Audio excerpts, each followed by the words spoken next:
Sheena Bora walked through the big iron gates of St. Xavier's College in Mumbai, India, and looked up in awe at the grand cathedral-like buildings that rose up all around her.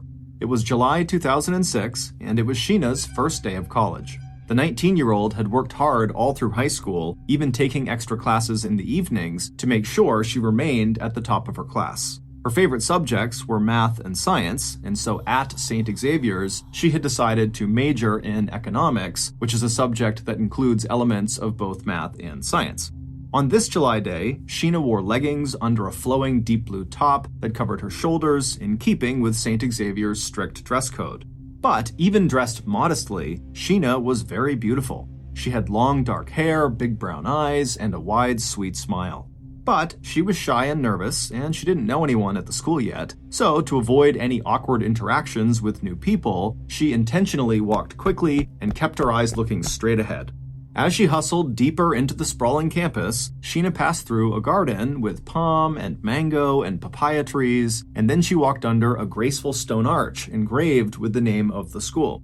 Just past that archway, Sheena checked in at the security desk, and then she turned right and walked toward the middle of the campus, which was an open plaza centered on a Gothic chapel with tall green stained glass windows.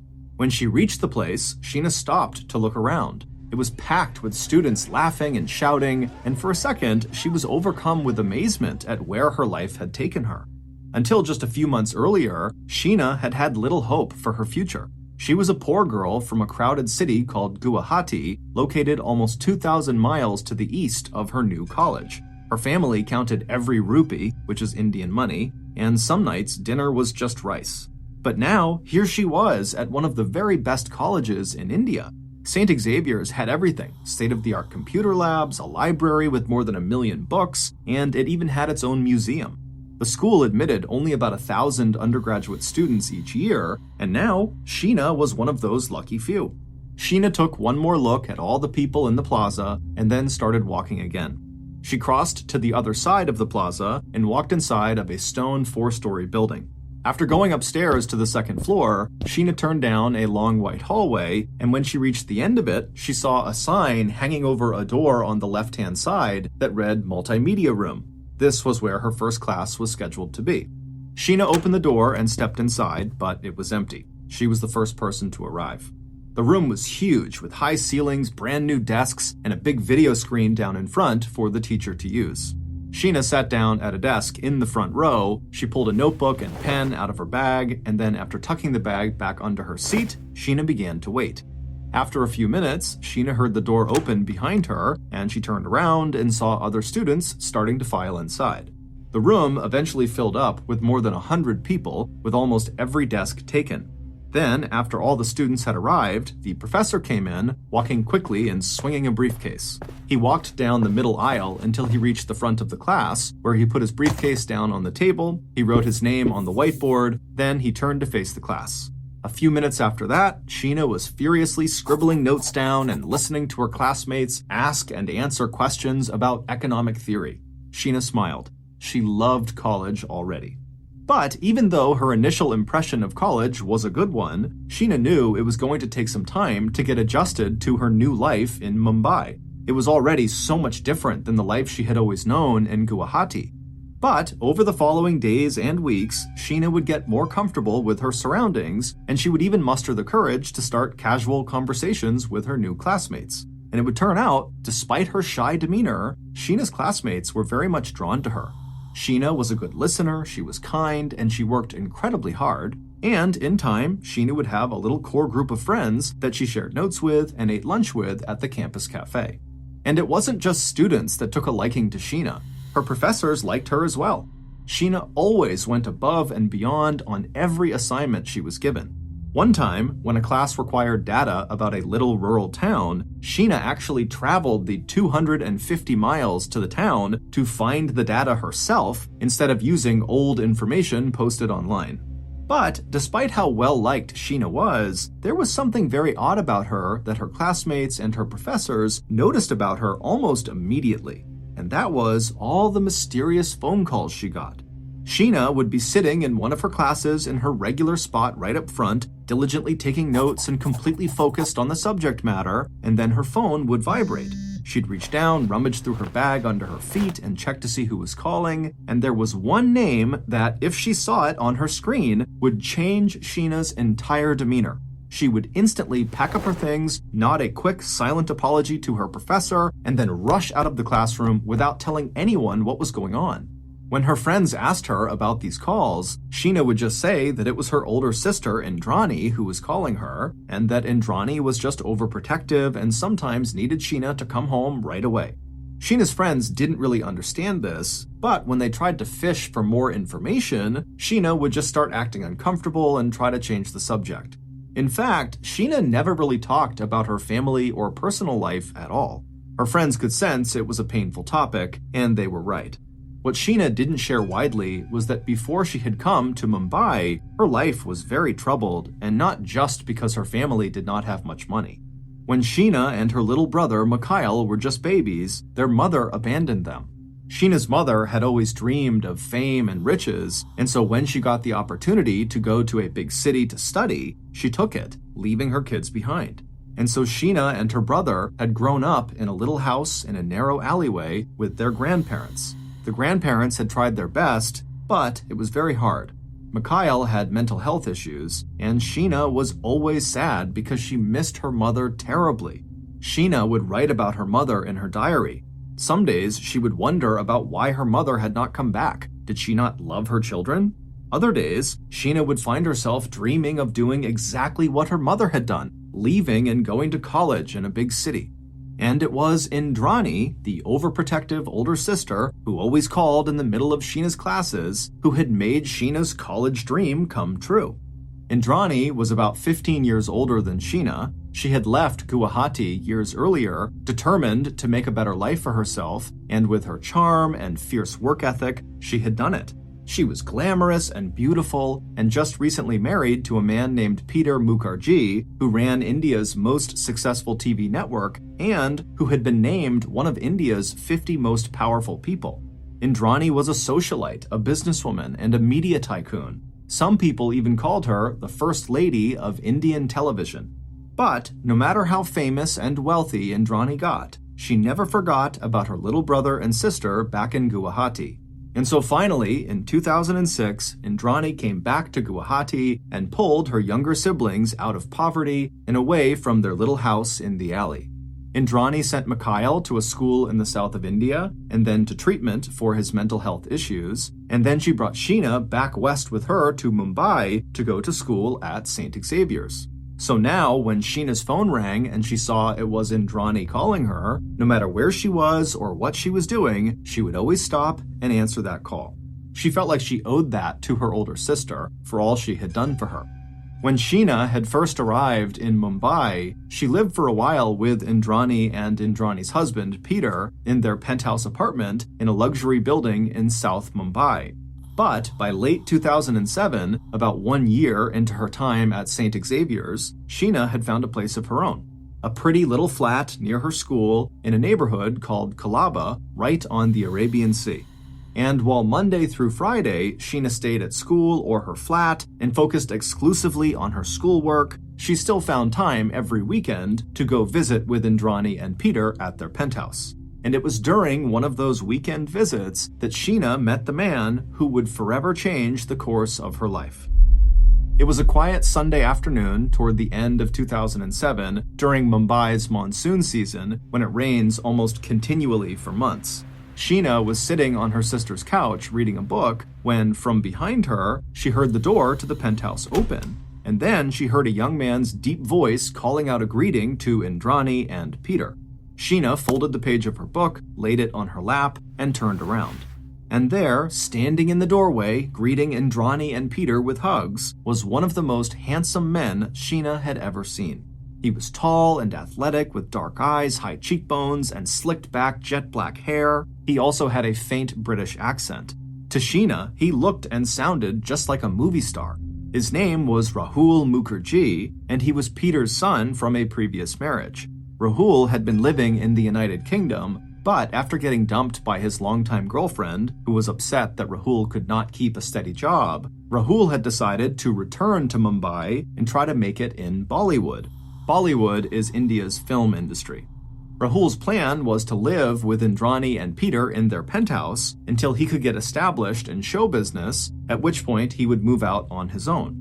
Suddenly feeling a bit flustered, Sheena stood up and made her way over to the door to greet Rahul. When she got to the door, Rahul was bent over taking off his shoes, but when he stood back up and laid eyes on Sheena for the first time, he smiled a big wide smile, and Sheena smiled right back. From that very first interaction, there was a clear spark between Sheena and Rahul. Sheena started arriving at her sister's penthouse for her weekend visits earlier in the day and leaving later. Rahul, who normally liked to go out and party, always made sure he was home when he knew Sheena was coming by. They both loved Bollywood movies, and so they started watching them together in the afternoons. But although Sheena and Rahul obviously liked each other, they were careful not to let their attraction blossom into anything more than just a platonic friendship. They knew that Sheena's sister, Indrani, and Rahul's father, Peter, would frown on the two of them having any kind of romantic relationship. First of all, though they weren't related by blood and didn't meet until they were both adults, Rahul was still Indrani's stepson, which meant Sheena was technically Rahul's aunt, even though Rahul was actually 4 years older than Sheena. But even beyond the very awkward family dynamics, Sheena and Rahul were just two drastically different people. Rahul had grown up rich in England, he went to the best boarding schools in the United Kingdom, and he had never gone hungry a day in his life. He also had a bit of a wild streak in him. As a teenager, he got arrested for growing marijuana, and as an adult, he barely worked, choosing instead to live the high life using his parents' money. As for Sheena, she was hardworking, quiet, and came from nothing. Even at St. Xavier's, which had strict rules about how students could dress and behave, Sheena was considered to be very modest. In short, Sheena and Rahul were total opposites. And so, for the first 6 months that Rahul and Sheena knew each other, they kept a respectful distance between them. But then, one weekend afternoon in 2008, when Sheena and Rahul were alone in Indrani's penthouse, something happened. They sat down to watch another Bollywood movie, but this time, instead of sitting separately like usual, they curled up next to each other on the couch and pulled a blanket across their laps. And then, as the movie played, Sheena and Rahul leaned into each other and kissed. After that first kiss, Sheena and Rahul knew they could not keep pretending they didn't have romantic feelings for each other. And so they decided they would just have to date publicly and accept the fact that Indrani and Peter would most likely not be happy. And Sheena and Rahul were right about that. The young couple very quickly moved into an apartment together located about 20 minutes to the north of Indrani's penthouse. And pretty much the second they finished moving their things into this new apartment, the fighting began between the two couples. Or more specifically, Rahul began fighting with Indrani. Even though Indrani was Rahul's stepmother, he never liked her and certainly never loved her. His own parents' marriage had broken up because his father, Peter, cheated on his mother constantly with younger women who clearly were only interested in Peter for his money. And so Rahul had always viewed Indrani as nothing more than just another one of those types of women. And so very quickly after Rahul and Sheena had moved out, Rahul and Indrani began getting into these horrible yelling matches every time they saw each other. At one point, Indrani even tried to ban Peter from seeing Rahul. However, Peter would sneak out and see his son behind Indrani's back and make sure he had enough money. As Rahul and Indrani fought more and more, Sheena started to distance herself from Indrani and the rest of her family. Sheena also began adopting some of Rahul's worst habits, like blowing off responsibilities to stay out late and party, and at least one time, people saw Sheena and Rahul snorting cocaine together in a nightclub. But despite all the drama around their relationship, Sheena and Rahul remained a couple. And they were still a couple a few years later in 2011, when by that point, Sheena had managed to graduate from St. Xavier's, and she had managed to get a full-time job with Mumbai's metro train system. But despite Sheena and Rahul believing that at this point, their lives were going more or less the way they wanted them to be going, they were in for a shock. One fateful night was about to kick off a chain of events that would not only totally upend their lives, but it would also rock the country of India. That fateful night was October 26, 2011. It was the same day as the most important holiday of the year in India, Diwali, or the Festival of Lights. On Diwali, Indian people celebrate the triumph of light over darkness and good over evil. In Mumbai, the whole city seemed like it was glowing. Lights hung from all the trees and up and down the streets and in front of every home. That night, as fireworks exploded across the sky, Rahul dropped down on one knee inside of the apartment he and Sheena shared and asked Sheena to marry him. For her whole life, all Sheena really wanted was for someone to love her, and now she finally had that. Sheena was overjoyed and started crying happy tears and said yes. Little did she know, this decision would haunt her. Now that Sheena was engaged to Rahul, she felt like she needed to make an effort to try to repair her relationship with Indrani. So, Sheena wrote Indrani an email telling her she was sorry that they had fought so much over the years, and she said that life was just too short for them to be holding grudges. And Indrani, for her part, was reconsidering too. She and Peter were just tired of the constant conflicts with the young couple. And so, on March 10th, 2012, Indrani sent a response email to Sheena, and in this message, she told Sheena that she would always love her no matter how angry they got with each other. It wasn't long after sending that reply email that Indrani got a response from Sheena. And when Indrani read what Sheena wrote, she instantly felt this rush of fear and anxiety come over her. And so Indrani picked up her laptop and ran to find Peter. Once the couple was staring at the screen together, they both read Sheena's email in stunned silence. In the message, Sheena made it very clear that things had soured with Rahul, and now she desperately wanted out of the relationship, but she said she couldn't do it alone and needed Indrani's help. Over the next few weeks, all Indrani thought about was her little sister, Sheena, and how to save her from Rahul. Indrani checked in on Sheena regularly by email and text. At one point, she even offered to buy Sheena a diamond ring in hopes that might cheer her up. She also told Sheena that whenever she was open to it, Indrani was more than happy to get her set up in her very own 3-bedroom apartment. And while Indrani wished Sheena would agree to that, she knew this was a very sensitive situation, and so whatever Indrani did to help Sheena, it would need to be when Sheena agreed to let her do it. And so Indrani waited. On April 24th, 2012, a little more than a month after Sheena first asked for Indrani's help in that email, Sheena told Rahul that she was going out to meet her sister Indrani for dinner. Sheena asked Rahul to drop her off on Linking Road in Bandra, which is a famous shopping area in a fancy suburb of Mumbai, known for the huge and colorful variety of clothes and shoes and fashion accessories sold by street vendors. Rahul knew that Sheena was talking to her sister again, but because he was still on very bad terms with Indrani, he had actually tried to put a stop to it. But Sheena seemed desperate to make things right with her sister, so as much as Rahul disapproved, he did not try to convince Sheena not to go out and see Indrani for this dinner date. And so, at around 6 p.m. that evening, Rahul, somewhat begrudgingly, gave Sheena a ride from their flat to Linking Road. By 6:30 p.m., they had arrived at the bustling shopping center, and Rahul had pulled his car into a parking space. Sheena leaned over from the passenger seat and gave Rahul a kiss, and then opened her door and got out of the car. Rahul watched as Sheena started to walk into the crowd of shoppers, but then he saw her turn around to face him again. She was wearing a maroon top, jeans, dangly earrings, and her engagement ring, and she was carrying a purse. She smiled and told Rahul one more time that she loved him and that she would see him later. Then she pulled her purse strap up over her shoulder, turned around again, and started walking into the crowd.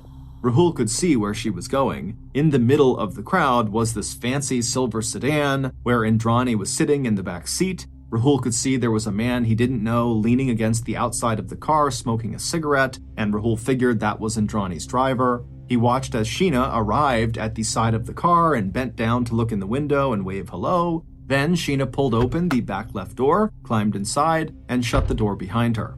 At this point, the smoking man dropped his cigarette, put it out with the heel of his shoe, then climbed into the driver's side of the car. Rahul watched the silver sedan back up and then start to drive away, and after a few moments, he had lost sight of it in the big crowd.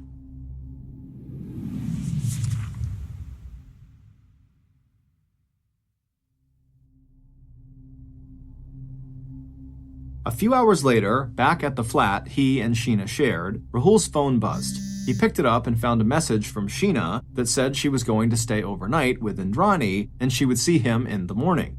Rahul frowned at this message. He was already unhappy that Sheena and Indrani were rekindling their relationship, and he didn't like the idea of the two of them getting so close again so fast. He was also starting to feel suspicious that Indrani might try to break up the couple's engagement. The next morning, when Rahul woke up, he called Sheena, but she didn't answer.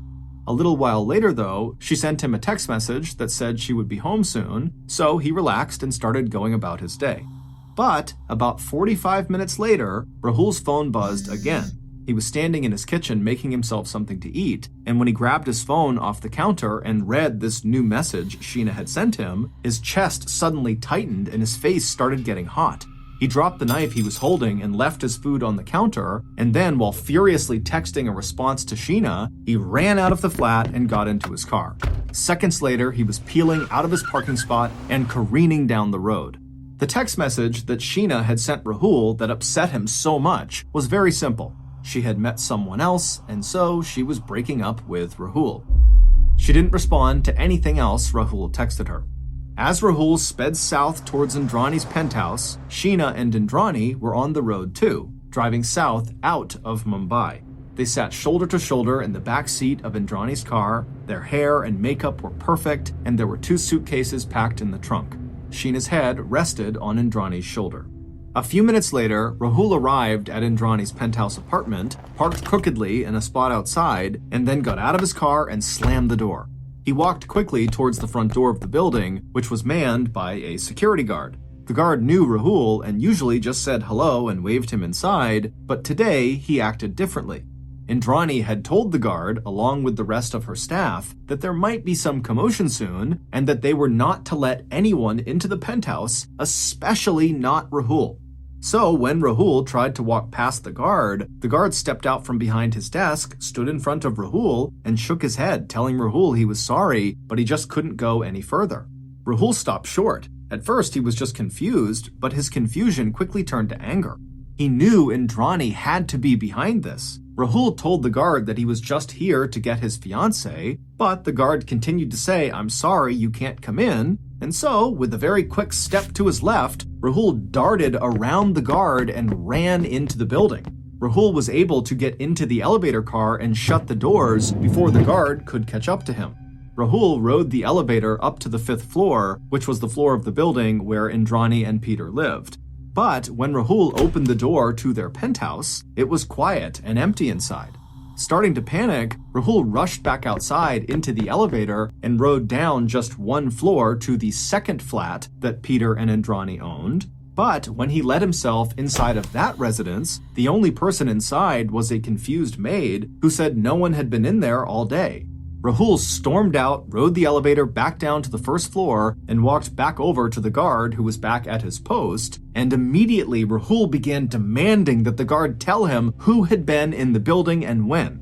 When the guard refused to answer, Rahul began screaming that the man needed to give him the guest book right now that would show him when visitors arrived and left. But again, the guard refused. As Rahul got more and more angry with this guard, the guard finally just began threatening to call the police. At which point, Rahul threw up his hands in disgust, spun around, and marched straight through the small crowd of onlookers on the sidewalk who had stopped to watch the fight to get to his car. Rahul got into the driver's seat, slammed the door, gunned the engine, and screeched out into the street. Rahul drove to the nearest police station and practically shouted the whole strange story at the officer at the desk. He said his stepmother was hiding his fiancée and someone had to accompany him back to her penthouse building to help him get some answers. 2 constables would return with Rahul to Indrani's penthouse building, but when they got there, they spoke to the same security guard that had been fighting with Rahul, and this security guard assured them that Rahul's fiancée was just fine. The only issue here was Rahul. At this, the constables decided there had been no crime committed and told Rahul they were leaving. Rahul followed them back to the station, where he still attempted to file a missing person report with them, but they told him to just calm down and stop worrying. Sheena was not his wife, and clearly she had left on her own. She was not missing. The officers told Rahul that if he really wanted to file a missing person report, he should go to a different police station to see if they would do that for him. Furious that he was not being taken seriously, Rahul left the station and climbed back into his car. Once inside, he called Sheena, Indrani, and Peter over and over and over again, but none of them answered. So Rahul did what the officers had just suggested. He drove to a different police station, one that was closer to his own apartment, and he went inside to try to explain what was going on. But these police officers had a very similar reaction to Rahul's story, and they too refused to take a police report on what they believed was just a messy breakup. Rahul didn't know what else to do, so he drove home and spent the day calling around to see if anyone knew anything about where Sheena was or who she was with or what she was doing, but no one he spoke to knew anything. Finally, though, that evening, Rahul got his father, Peter, on the phone. Rahul didn't know it, but Indrani had been keeping Peter fully updated on her plan to get Sheena not just out of her relationship with Rahul, but out of the country altogether to start a new life in America. And Peter had been supportive. Even though Peter had tried to accept Sheena and Rahul's engagement, he just couldn't. He hated the level of conflict that their relationship brought into the family, and so he was kind of relieved that that relationship was now going to end with Indrani's plan. On the phone, Peter could hear how worked up his son was, and so he hesitated to be too direct about what had really happened with Sheena to avoid making Rahul even more upset. But after Rahul pressed, Peter did tell him that Sheena really had left of her own accord, and truly she did not want him or anyone else to be in touch with her right now. He told his son that if he really wanted to talk more about Sheena, he should just come visit him, Peter, in the beach town south of Mumbai where he was staying. But Rahul was not interested in visiting his father. Instead, the next day, Rahul went to yet another police station to try to get their help in figuring out what happened to Sheena. But again, those officers refused to help. But this did not stop Rahul. He wound up calling his mother, who was living in a resort town to the north at the time, and he told her that Indrani must be hiding Sheena or something like that. He just knew it, there was something wrong. And Rahul's mother, who was very sympathetic to her son, flew to Mumbai, and once she was there, she and Rahul would go to the police, and together they would try to convince them to file a report. And this time, the police would finally relent, and they would file a report. However, they did nothing else. They just wrote this report and then forgot about it. But even though the police were not taking him seriously, Rahul was still very much convinced that there was just something off about this whole Sheena situation. He just didn't buy it that Sheena had suddenly left him to be with someone else. And then, a few weeks later, Peter would tell Rahul that Sheena had finally called him. Peter would tell his son that Sheena had actually left and gone to America, and she had arrived, she was safe, she was okay, and again, she just wanted to be left alone. But this news did not create closure for Rahul. It only upset him more, because he didn't believe it. Peter tried to calm his son down, but Rahul just was not listening. He became more and more aggressive towards Peter and Indrani, who he believed were hiding something from him. To Indrani, Rahul's behavior was simply obsessive, and proof that she had made the right decision to step in and help her younger sister get away from him. And Indrani had seen this kind of dangerous obsessive behavior from Rahul before. A few years earlier, in 2009, not long after Sheena and Rahul had first moved in together, and when Sheena's friends began to notice changes in Sheena's behavior, Indrani had tried to separate Sheena and Rahul. Indrani had been worried about Sheena's mental health, and she had gone to their flat and persuaded Sheena to come with her back to their hometown of Guwahati. And once they got there, Indrani had gotten Sheena set up in a flat of her own and gotten her to see some doctors who put Sheena on medication to combat her depression. But just as Indrani believed Sheena was starting to stabilize, Rahul had suddenly showed up at Sheena's new apartment in Guwahati to take Sheena back to Mumbai. Indrani tried to get Sheena to stay, but ultimately Sheena would go back with Rahul. and it was shortly after their return to Mumbai that Sheena's friends would see her and Rahul snorting cocaine at a nightclub. So now, after Indrani had finally gotten Sheena out of the country altogether away from Rahul, she was determined not to let Rahul ruin this again. So, anytime Rahul called, Indrani and Peter continued to share no information about Sheena's new life, and they would not give up her new contact information. And they remained steadfast in their decision even after one very emotional call in June of 2012 when Rahul said that this whole situation with Sheena had left him so brokenhearted and hopeless that it felt like he was going to die. As for Sheena, she seemed to be doing well. As the months went on, she started slowly opening back up again. She sent emails to some friends telling them she was happy and safe and attending college to get her master's degree in business. She emailed her brother, Mikhail, asking him to take care of some paperwork issues she had left unfinished in Mumbai. Mikhail had actually been in Mumbai in April of 2012, but he had suddenly fallen ill on the same night Indrani and Sheena had met for dinner and returned home to Guwahati without seeing Sheena. He hadn't known she was leaving the country, but the siblings had sort of drifted apart since Sheena had come to Mumbai, so Mikhail just handled the paperwork and didn't pry into her personal life or her breakup with Rahul. The one person Sheena did not reach out to after she left India was Rahul. She just was not ready yet. And finally, after 4 months of phone calls and searching and fighting with Peter and Indrani, Rahul seemed to accept Sheena's decision. He moved out of Mumbai and back in with his mother in a city in northern India in the foothills of the Himalayan mountains. The neighbors soon noticed that Rahul seemed reclusive and strange. He didn't have a job and he didn't really come outside much, except to go to a nearby forest. He also seemed to be drinking a lot and using drugs.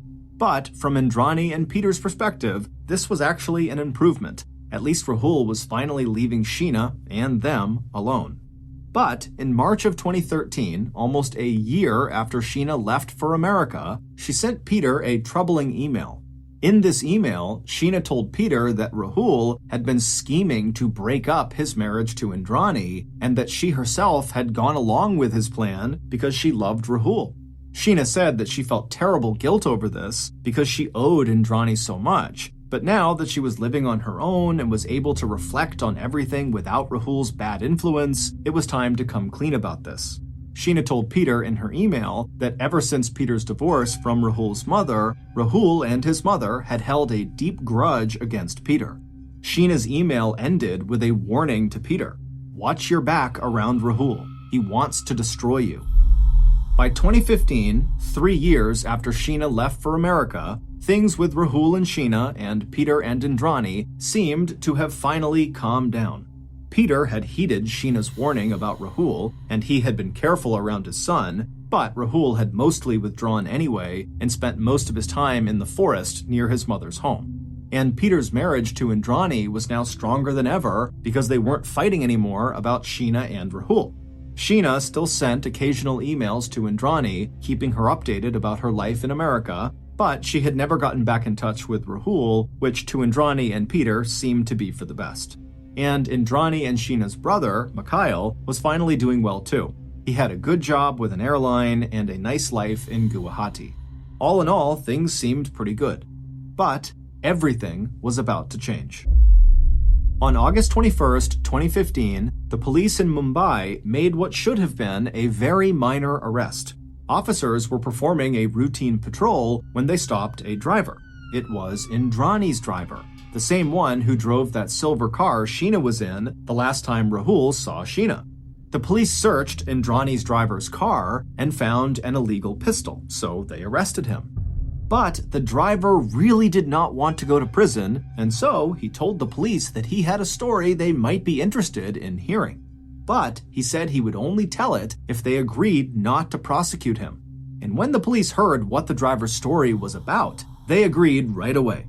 So they put Indrani's driver in an interview room with detectives, and the man just started talking. And what he had to say would change everything that everyone thought they knew about Sheena.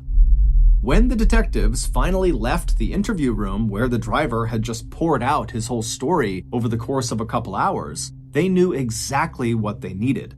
just one single piece of paper. An old police report that some uninterested police officer wrote years ago and stuck in a drawer and forgot about. Detectives searched for this report for days. They emptied filing cabinets that nobody had opened for years. They cleaned out empty desks. They tore apart closets. Nobody had ever followed up on this report after the day it was written, and it wasn't even clear that anybody had actually saved it. But then, detectives did find it. And on this police report was the name that detectives were looking for. At 4 a.m. on August 28, 2015, 3 years after Sheena left for America, and 7 days after Indrani's driver told police in Mumbai his story, the phone rang at the home of a man named Ganesh Patil. It was the Mumbai police calling. They told Ganesh they needed him to get out of bed right now and meet them in the forest. Ganesh was a 39-year-old father of 2 who lived in a tiny rural village about 50 miles outside of Mumbai. He worked 3 jobs to support his family. He decorated tents with flowers for weddings, he pulled a rickshaw, and he served as a kind of informal deputy for police. Basically, he helped the police when they had some specific local issue they needed to solve. The village where Ganesh lived was located in a district called Raigad. Raigad includes about 35 tiny little villages, but it's mostly forest, very dense forest. And in this forest, not only is it easy to get turned around and lost, it's also just plain dangerous. There are fast-moving rivers and deep gorges that seem to appear out of nowhere, and on top of that, this forest is known as, quote, Mumbai's dumping ground because people go there to commit suicide and bury bodies of people they have murdered. And because the entire district has only 2 police officers, the vast majority of crimes in this area don't get investigated. So even when bodies are discovered in this forest, police just pay the villagers to bury the bodies where they were found.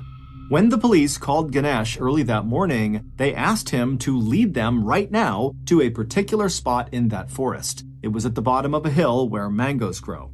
Ganesh did not ask any questions. He knew what this was about. By 6 a.m. that morning, Ganesh was walking down a muddy, sloping path through the forest. In the past, when he came here to gather mangoes, he was alone. But now he was being followed by a horde of police officers who were all carrying shovels and bright lights. No one spoke as they walked. All Ganesh could hear were the sounds of birds and rustling leaves, and the trudging of lots of boots and the clanging of metal equipment. Ganesh finally got to the bottom of a hill near some mango trees, and he came to a stop.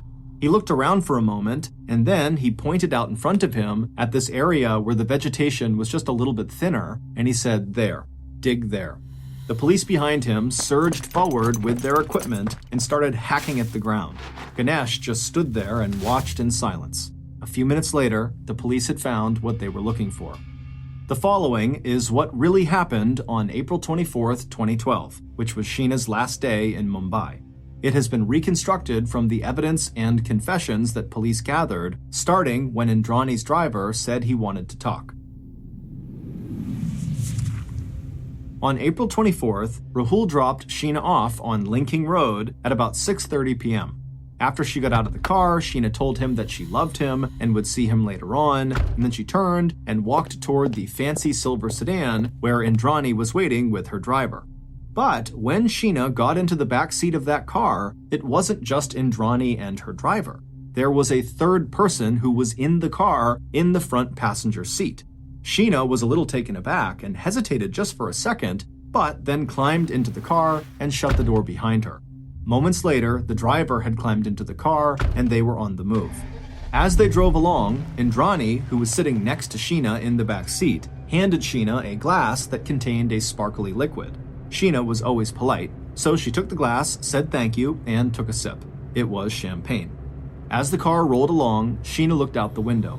The colorful outdoor stores of Bandra whizzed past and then disappeared behind them as the driver steered the car west towards an area of Bandra called Pali Hill, which is very wealthy and has beautiful twisting roads and a handful of isolated cul-de-sacs. Sheena was excited. Indrani had said they were going to buy her a diamond ring. But as the car zoomed along, Sheena started to feel a strange warmth spreading through her body, and her head was starting to feel just a little bit foggy. Sheena blinked her eyes and shook her head, but the feeling didn't go away. At first, Sheena was confused. She opened her mouth to ask the driver to turn up the air conditioner, but her mouth felt dry and her tongue felt thick and her voice was soft and slurred. She couldn't get the words out. She could feel the car taking lots of turns, but her vision was starting to blur and she couldn't quite tell where they were. She felt the empty champagne glass slip out of her fingers and heard it clink softly on the floor of the car. Nobody moved to pick it up. She was starting to get scared. Eventually, Sheena's whole body felt tingly and hot. Outside the car, the sun was setting and it was getting dark. Sheena was trying to keep her eyes open, but they felt so heavy. She could feel the car starting to slow down, and she was dimly aware of the fact that the 3 other people riding in the car with her were just staring at her in silence. Finally, she just leaned her head against the window, she closed her eyes, and she fell asleep. Then she woke up to the feeling of intense pressure everywhere on her body. When she opened her eyes, her vision was still blurry, and she was seeing stars, but she could tell she was no longer sitting upright. She was now on her back in the back seat of the car, and someone was sitting on her chest with their legs on either side of her body. Sheena tried to roll to the side, but she could feel 2 fists tangled in her hair, pulling hard and keeping her head from moving. Someone's hand was also smashed down over her mouth. Everything seemed to be happening so fast. Sheena was terrified, but she couldn't even tell where everyone in the car was or what they were doing. Her arms were wrenched up over her head, and when she tried to pull away from whoever was holding her, they just dug their fingers into her wrists, and she could feel fingernails cutting into her skin. And then Sheena felt 2 hands wrap themselves around her throat. She started kicking furiously, her feet hitting the backseat door and window, and her knees were bumping up against the back of the person who was sitting on her chest, but the hands around her throat only squeezed harder and harder. She tried to twist her head, but the hand over her mouth kept her pinned, so she bit down as hard as she could on it. Sheena tasted blood, and the hand on her mouth came off. For a second, it looked like she might have a chance. She tried to scream, but no sound came out. All she could get out was a little cough. It was too late. She had no more air and she couldn't breathe in anymore. Sheena opened and closed her mouth uselessly. She couldn't see anything anymore. Her vision was just a combination of blackness and random bursts of light. And then finally, her eyes closed. Sheena never went to America. She died in the back seat of that fancy silver sedan just about an hour after Rahul dropped her off on Linking Road. The prosecution of the people accused of killing Sheena has been going on now for 7 years, and it has gripped the country. However, nobody has been convicted yet. But the following is the story of the murder of Sheena Bora that has emerged from all of the witness testimony and documents presented in court and in the media so far. But again, until there is a conviction, all the crimes I'm going to describe here are just allegations. The person who climbed onto Sheena's chest in the backseat of that car and wrapped their hands around her throat was Indrani, Sheena's overprotective older sister. But as detectives dug deeper, it would turn out that nothing in Indrani's life was as it seemed. And Sheena wasn't who everyone thought she was either. It would turn out Indrani was not Sheena's older sister. She was actually Sheena's mother. Sheena had never wanted to lie about her relationship with Indrani, and she had never wanted to leave Rahul. She loved Rahul. But Indrani had forced her to lie. In fact, Indrani had created an elaborate set of lies and fake personas to trick everyone in her life, including Sheena, and she had been doing it for years, starting with the story that Indrani told everybody about her own life. The city of Mumbai, where Indrani and Peter were considered one of the most powerful and glamorous media couples, knew Indrani as a beautiful and almost tragic figure. She had told everyone that her father died when she was a child, and her mother married her uncle, who abused her. So she said she fled her hometown of Guwahati, leaving her brother and sister, Mikhail and Sheena, behind. She got married, but she said her husband beat her, so she left him and finally found true love with Peter. And once Indrani had built her life with Peter, she told everyone that she went back to Guwahati and rescued her brother and sister. So when Sheena appeared in Mumbai, everyone thought that Indrani was generous and selfless and loyal. But almost none of that was true. Indrani actually grew up spoiled by her parents, who were both still alive. Indrani had Sheena when she was about 17 years old, and then Mikhail a year and a half later. And Indrani hated taking care of those two babies. So one day, she just left. And once Indrani was out of Guwahati, it was like her kids, Sheena and Mikhail, didn't exist. She just started her life over again. She got married to a rich businessman, but she got tired of him quickly, so she divorced him and moved to Mumbai, where she married Peter, who was much more rich and famous. And this is how Sheena came back into Indrani's life. Indrani's parents back in Guwahati were raising Sheena and Mikhail, and their financial situation was just getting worse and worse. Then they saw a photograph of Indrani in the news with Peter, and so they called Indrani right away and said, "You need to help us out financially." Indrani didn't want any connection with Sheena or Mikhail, and she was furious that her parents had reached out at all, but she also didn't want anyone to know that she had two kids from her teenage years that she had abandoned, or that her whole life story was a lie. All Indrani wanted was to keep her secret family back in Guwahati quiet, so she knew she had to do what they wanted. At first, Indrani just sent money. But then, as Sheena and Mikhail grew up and they became more expensive, Indrani's parents demanded more money. And that was how Indrani wound up bringing Sheena to Mumbai in 2006 under a very strict agreement that Sheena was going to tell everyone that Indrani was her sister, not her mother. And it was an agreement that Sheena kept, but it made her incredibly depressed. When Sheena and Rahul fell in love, Indrani wasn't really worried about Rahul being a bad influence on Sheena, even though that's what she told people. Instead, Indrani was just afraid that if Sheena and Rahul got married, they would cut her, Indrani, out of Peter's huge fortune. And even worse, Indrani was afraid that Sheena would expose her secret identity. So when Sheena and Rahul moved in together, Indrani made her first attempt to separate them. In 2009, Indrani had come to Sheena and Rahul's flat and convinced Sheena to come with her back to Guwahati. She took Sheena to see some doctors and convinced the doctors to prescribe Sheena very heavy psychiatric medication that would make Sheena very sleepy and confused basically all of the time. But Rahul showed up in Guwahati and effectively rescued Sheena from Indrani. Indrani told people that this incident showed that Rahul had too much power over Sheena.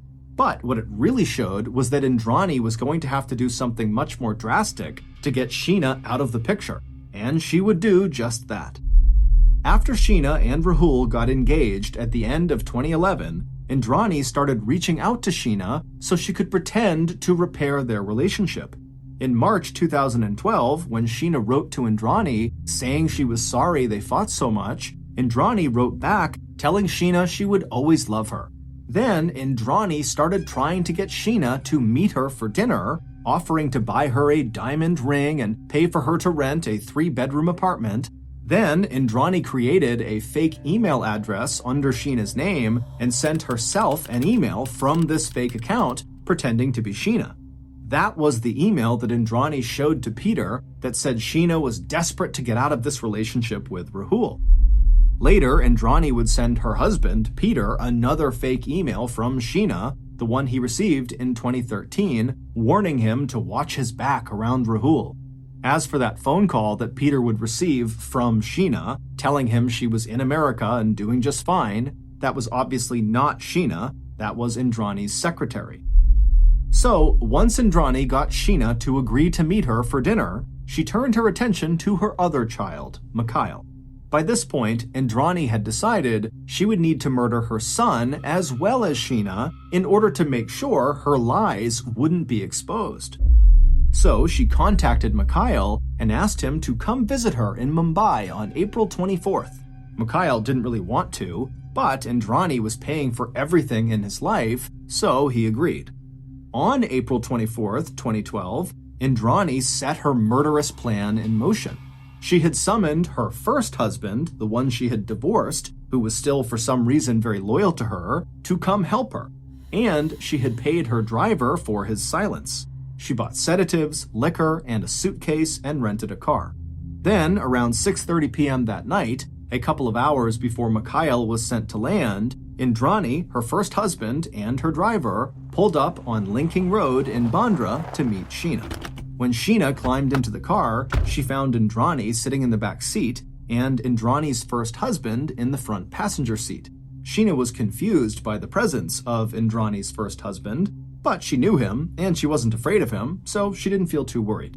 When Indrani handed Sheena a glass of champagne spiked with the sedatives, Sheena didn't suspect anything and she drank it happily. When the sedatives took effect and Sheena fell asleep, Indrani knew it was time to act. She told her driver to pull over on a deserted cul-de-sac, and then Indrani's first husband climbed into the back seat with her, and then all at once, they sprung on Sheena, who was laying on her back on the seats. Indrani's first husband grabbed Sheena by the hair, while the driver reached back and gagged her mouth. Indrani herself climbed on top of her child's chest and straddled her, and then started to strangle her. The sudden violence woke Sheena up, and she started fighting. She kicked and she bit the driver's thumb, but it was no use. Slowly, Indrani strangled the life out of her daughter. When Sheena finally stopped moving, Indrani just stared down at her without any emotion on her face. At this point, Indrani took Sheena's cell phone and sent a text to Rahul pretending to be Sheena. She told him in this text that Sheena was going to be spending the night with Indrani. And the next morning, it would be Indrani again pretending to be Sheena, who texted Rahul to say that Sheena had fallen in love with someone else and was leaving him. Indrani and her accomplices didn't dispose of Sheena's body right away. They propped it up in the silver car and made their way back to Indrani's apartment, where they parked in the garage and then stuffed Sheena's body into a suitcase Indrani had bought for this reason, and then they left the suitcase hidden in the garage. It was late by the time Indrani got upstairs to her penthouse, accompanied by her first husband. Mikhail, whose flight had landed that night, was waiting impatiently inside. When Indrani greeted him, she was unusually kind and interested in his life, asking him lots of questions about his job. Then she handed him a drink, the same spiked drink that she had just given to Sheena. But unlike Sheena, when Mikhail started to feel woozy, he became suspicious. He stopped drinking it and he didn't pass out. Indrani got frustrated and told him to go to bed, but instead, Mikhail left for the airport. He was completely sick, but he was able to get a ticket and get out of town. A few hours after Mikhail left Indrani's penthouse, Indrani decided it was now time to get rid of Sheena's body. She went down to the garage and she pulled the suitcase out of hiding. She was worried about being stopped at a checkpoint and having the luggage examined, so she pulled Sheena out of the suitcase and carefully brushed and styled Sheena's hair. She put makeup on her, she sprayed her with perfume, then she sat her up in the back seat of the car like she was a living passenger. Then Indrani, her first husband, and her driver piled into the car as well and began driving to where Indrani wanted to dump Sheena's body, the forest in Raigad. As they drove, Indrani sat in the back seat next to her daughter, Sheena, whose head rested on Indrani's shoulder. Once they got to the forest, the driver, Indrani, and her first husband together dragged Sheena's body out into the woods, where they smashed her body with rocks and then lit it on fire. A month later, on May 23, 2012, Ganesh Patil, the man from Raigad who worked as a deputy for local police, discovered Sheena's body. When Ganesh contacted the police about it, an officer wrote the report that detectives would frantically search for 3 years later after Indrani's driver confessed. But at the time of Ganesh's gruesome discovery in May of 2012, the police didn't investigate. They just paid villagers to bury the body where it lay. And where the body lay was where Ganesh had taken police in the early morning hours of August 2015. Right at the bottom of a hill near where the mangoes grow. Indrani was arrested and charged with murder, along with her first husband. As for her second husband, Peter, he was also arrested a short time later and charged with murder, though he has denied knowing anything about Indrani's plans and claims that he too was tricked. Indrani, for her part, denies murdering Sheena and says that Sheena is not even dead. She says that Sheena is alive and well and living in America. The driver has testified in court against Indrani and Peter in exchange for immunity. Indrani's first husband was initially said to have confessed, but now says he's innocent. Peter and Indrani, who are now divorced, are out of jail as the trial drags along. As for Rahul, he has said he doesn't believe his father, Peter, was involved in what happened to Sheena. This case continues to shock and horrify the people of India, and stories about it appear in the news almost every day.